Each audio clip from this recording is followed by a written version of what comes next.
बंगाल प्रांत के चंद्रगिरी नामक नगर में सूर्यदयाल नामक एक प्रतिष्ठित पंडित अपनी पतिव्रता पत्नी सरस्वती के साथ रहते थे। पंडित सूर्यदयाल धार्मिक प्रवृत्ति के व्यक्ति थे जो साधु संतों की सेवा में तन, मन और धन से लगे रहते थे।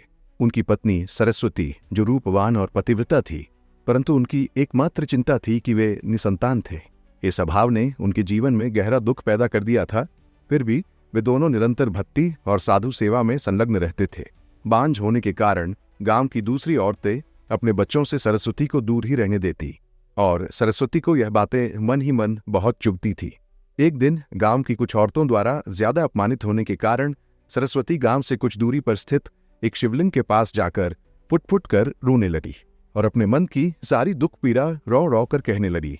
तभी मिलों दूर बैठे योगीराज मचिंद्रनाथ, जो कि उस समय पेड़ के नीचे ध्यान में लीन थे, उनके कानों में सरस्वती के बोले गए शब्द साफ सुनाई दे रहे थे। योगीराज उसी क्षण बंगाल प्रांत के चंद्रगिरी नामक नगरी के लिए यात्रा शुरू करते हैं।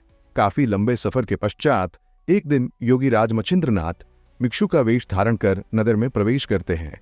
एक हाथ में चिमटा और दूसरे हाथ में भिक्षा पात्र लेकर अलख निरंजन की ध्वनि करते हुए वे नगर की गलियों में विचरण कर रहे थे। उनकी तेजस्विता देखते ही मानो उनके मुख से सूर्य का तेज झलक रहा हो। जैसे ही उनका अलख अलख सरस्वती के कानों में पड़ा, वह तुरंत एक पात्र में अन्न भरकर द्वार पर आई। सरस्वती ने बाबा मचिंद्रनाथ को देखा और उनकी दिव्य आभा से मंत्रमुग्ध हो गई। उसने झुककर भिक्षा ली और ध्यानमग्न होकर उनके दर्शन करने लगे। योगीराज ने उसकी पीड़ा को तुरंत भांप लिया और पूछा, हे माता, तुम्हारी आंखों में गहरी उदासी क्यों है? किस दुख से पीड़ित हो? सरस्वती ने अत्यंत विनम्रता से उत्तर दिया, महात्मा जी, मैं निसंतान हूं। मेरी यही पीड़ा है कि लोग मुझे बांझ कहते हैं। यदि संतों की कृपा से मुझे पुत्र प्राप्त हो जाए तो मेरा जीवन धन्य हो जाएगा। योगीराज मचिंद्रनाथ उसकी निस्वार्थ भक्ति और सच्चाई से प्रभावित हुए। उन्होंने अपनी झोली से भस्म निकाली और कहा, इस भस्म को रथुका नहान के बाद में मिलाकर खा लेना। हरिनारायण स्वयं तुम्हारे घर पुत्र रूप में अवतरित होंगे, जो कल्याणकारी और महान होगा। मैं 12 वर्ष बाद तुम्हारे पुत्र के दर्शन करने फिर आऊंगा। सरस्वती ने वह भस्म बड़े सम्मान के साथ अपने आले में रख दी, परंतु जब उसने यह बात अपनी पड़ोसी सहेलियों को बताई तो उन्होंने उसे भ्रुकुटी से देखते हुए कहा, यह सब झूठ है। ये साधु महात्मा तो बहरूपीय होते हैं, भस्म के बहाने जहर दे जाते हैं। क्या तुमने कभी सुना है कि भस्म से पुत्र प्राप्त होता है? अगर ऐसा होता तो संसार में बांझ स्त्रियों का नामो निशान मिट जाता।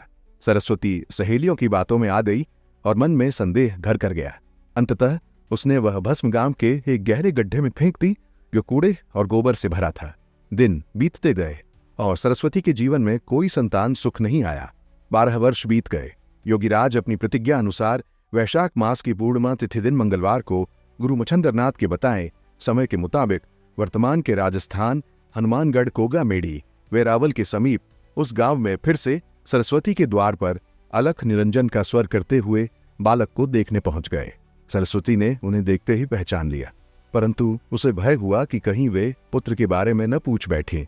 उसने भिक्षा अर्पित कर मुड़ने की कोशिश की, लेकिन बाबा मचिंद्रनाथ ने उसकी चिंता को भांपते हुए कहा, माता, तुम्हारा पुत्र अब तो बड़ा हो गया होगा, क्या उसके दर्शन नहीं कराओगी?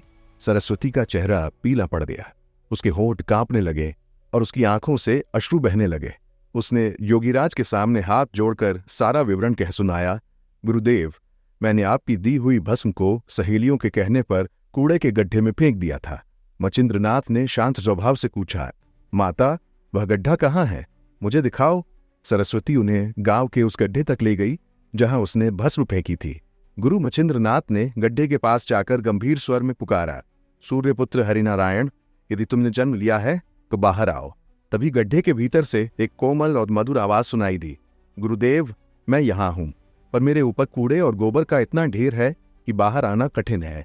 ये सुनकर सरस्वती, गांव के लोग और नगर की भीड़ चमत्कृत हो गई। सभी ने मिलकर गोबर और कूड़ा हटाया और वहां से एक तेजस्वी बालक प्रकट हुआ। गुरु मचिंद्रनाथ ने उस बालक को गोद में उठाया और कहा, तुम्हारी उत्पत्ति गोबर से हुई है, इसलिए तुम्हारा नाम गोरखनाथ होगा।